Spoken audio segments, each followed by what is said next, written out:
Hello friends, तो आपका स्वागत है मेरे यूट्यूब चैनल पर। आज हम पढ़ने वाले हैं रियल फ्लो और मनी फ्लो के बीच में डिफरेंस। तो चलते हैं, अभी हम रियल फ्लो और मनी फ्लो के बीच में डिफरेंस पढ़ते हैं। यहाँ पे दो कॉलम दे रखे हैं, रियल फ्लो और मनी फ्लो। दोनों के बीच में कुछ पॉइंट्स के बेसिस पर डिफरेंस बता रखे हैं। तो आइए समझते हैं कि क्या ये पॉइंट्स हैं और इनके बेसिस पे क्या क्या इन दोनों में डिफरेंस है। ठीक है, फर्स्ट पॉइंट अपना है, it refers to flow of goods and services between firms and households. तो रियल फ्लो की अगर हम बात करें तो यहाँ पर फर्म्स और हाउस होल्ड दो सेक्टर्स होंगे।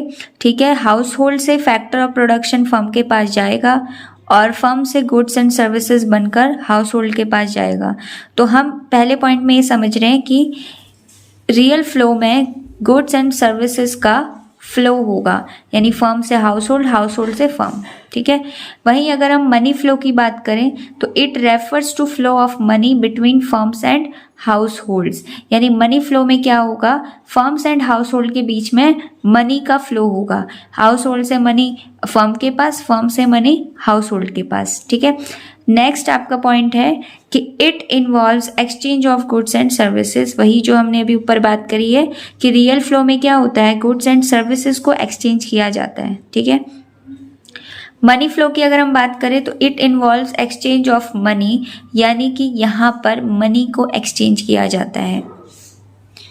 थर्ड पॉइंट है, देयर में arise difficulties of barter exchange of goods and services. तो रियल फ्लो में अभी हमने बात करी थी कि सिर्फ गुड्स एंड सर्विसेज का एक्सचेंज होता है, मनी वगैरह यहाँ पे इन्वॉल्व नहीं होती है। तो जब गुड्स एंड सर्विसेज का एक्सचेंज होता है तो अल्टीमेटली बार्टर सिस्टम आपका अराइज हो जाता है। बार्टर सिस्टम क्या होता है, इस पर वस्तु विनिमय हम इसको बोलते हैं, यानी वस्तु के बदले वस्तु देना। तो इस सिचुएशन में यहाँ पर प्रॉब्लम्स अराइज हो सकती हैं। ठीक है, वहीं अगर हम बात करें मनी फ्लो की तो मनी फ्लो में मनी को हम एक्सचेंज करते हैं।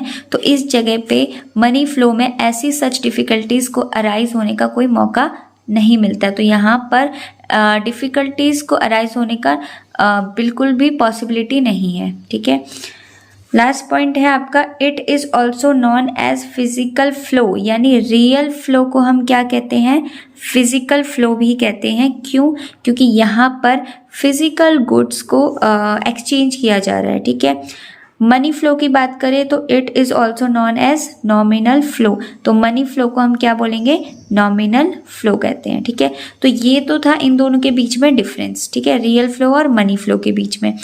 अब हमारा नेक्स्ट टॉपिक क्या है, circular flow of income in a two sector economy. यानी दो sector economy. Two sector economy का मतलब क्या हुआ कि यहाँ पर सिर्फ दो सेक्टर होंगे। अब दो सेक्टर कौन कौन से, फर्म एंड हाउस होल्ड। तो दो सेक्टर कौन कौन से होंगे, फर्म्स एंड हाउस होल्ड। ठीक है, तो इन दोनों के बीच में किस प्रकार से इनकम का फ्लो होता है, ठीक है, उसके बारे में हम जानेंगे। ठीक है, An economy consisting of household and firms only is a two sector economy। यानी कि ऐसी इकोनॉमी जिसमें सिर्फ दो सेक्टर पाए जाते हैं, हाउस होल्ड और फर्म, उसको हम टू सेक्टर इकोनॉमी कहते हैं। और हम इसे सिंपल इकोनॉमी भी कहते हैं। कहीं कहीं पर आपको बुक्स में टू सेक्टर इकोनॉमी ना लिखकर आपको सिंपल इकोनॉमी भी लिखा हुआ मिल सकता है। तो इसका मतलब टू सेक्टर इकोनॉमी की हम बात कर रहे हैं। ठीक है, it has two types of market. यानी कि टू सेक्टर इकोनॉमी में टू टाइप्स की मार्केट मिलती हैं। पहली मार्केट है market for goods and services, जिसमें प्रोडक्ट, जिसको हम बोलते हैं प्रोडक्ट मार्केट। यानी ऐसी मार्केट जिसमें गुड्स एंड सर्विसेज मिलते हैं, उस मार्केट को हम प्रोडक्ट मार्केट बोलते हैं। सेकंड मार्केट क्या होगी, market for factors of production. यानी ऐसी मार्केट जिसमें प्रोडक्शन के लिए फैक्टर्स मिलते हैं, उस मार्केट को हम फैक्टर मार्केट बोलते हैं। अभी थोड़ा बहुत हमने इंट्रोडक्शन पढ़ लिया कि टू सेक्टर इकोनॉमी क्या होती है। ठीक है, उसके बारे में अब थोड़ा सा और डिटेल में हम इसके बारे में आगे पढ़ लेते हैं।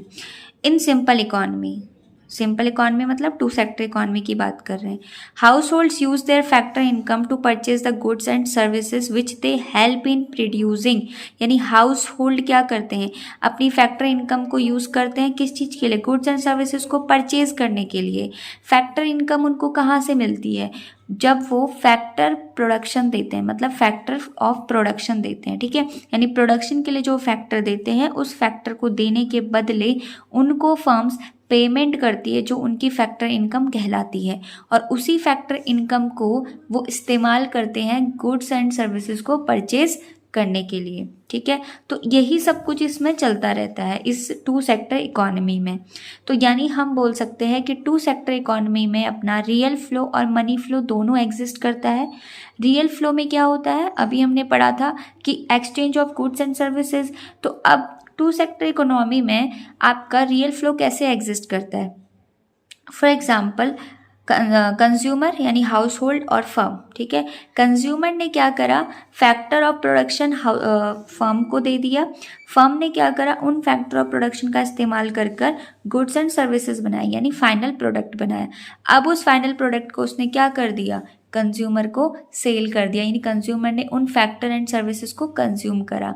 तो यहाँ पर क्या हो रहा है कि कंज्यूमर क्या कर रहा है, उसको फैक्टर्स दे रहा है प्रोडक्शन के लिए, और उसके बदले में फर्म क्या कर रही है, उन फैक्टर्स का इस्तेमाल करके फाइनल गुड्स एंड सर्विसेज बना रही है जो कि कंज्यूमर को कंज्यूम करने हैं, ठीक है। तो यानी इधर क्या हो रहा है, अपना रियल फ्लो हो रहा है। तो टू सेक्टर इकोनॉमी में यहाँ पर रियल फ्लो एग्जिस्ट कर रहा है।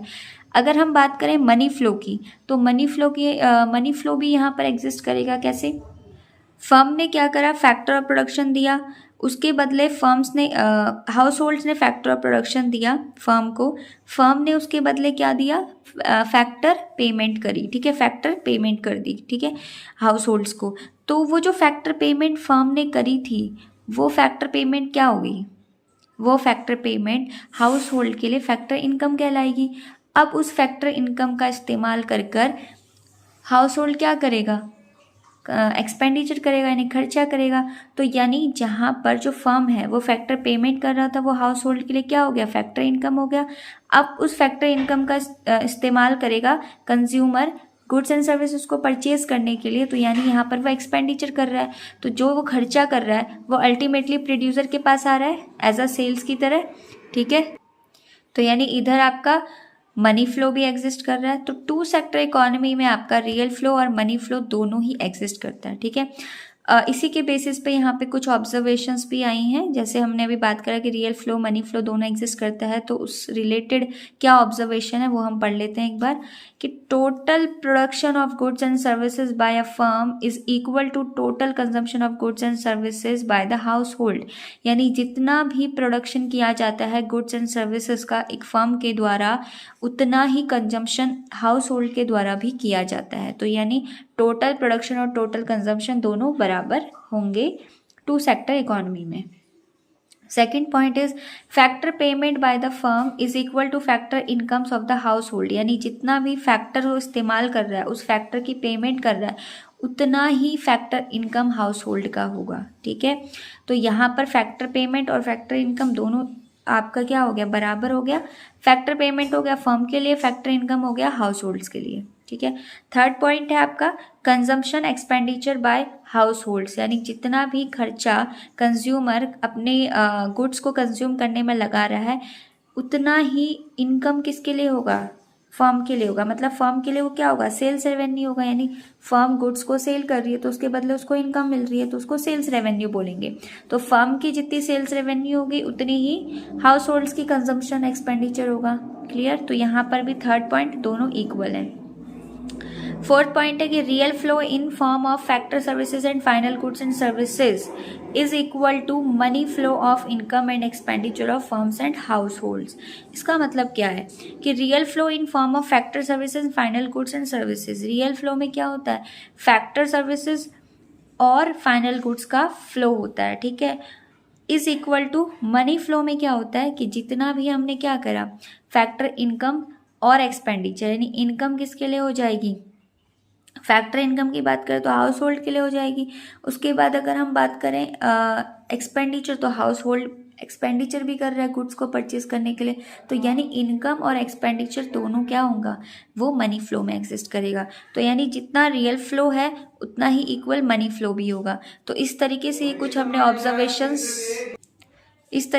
यहाँ पे कुछ ऑब्जर्वेशंस देखी हैं जो कि टू सेक्टर इकोनॉमी के बारे में बताई गई हैं। ठीक है, तो आज की क्लास में हमारा इनकम का फ्लो कैसे होता है टू सेक्टर इकोनॉमी में, वो हमने आज पढ़ा है। ठीक है, अब नेक्स्ट क्लास में हम नेक्स्ट टॉपिक लेके आएंगे।